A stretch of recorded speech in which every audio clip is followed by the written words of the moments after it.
Metro ఉదయం news కి స్వాగతం. నల్గొండ భారీ శబ్దం వచ్చేలా బైక్లు నడుపుతున్న వారిపై నల్గొండ పోలీస్ యాక్షన్. ఏఐటీ బైక్ల సైలెన్సర్లను క్లాక్ టవర్ సెంటర్లో రోడ్డు రోలర్లతో తొక్కించి ధ్వంసం చేశారు పోలీసులు.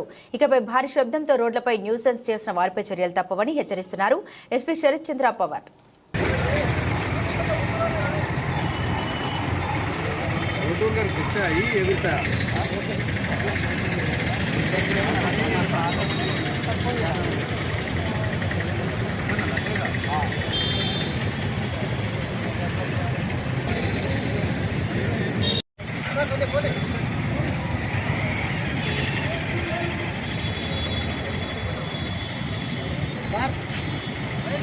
ఇటు ఉండాలి.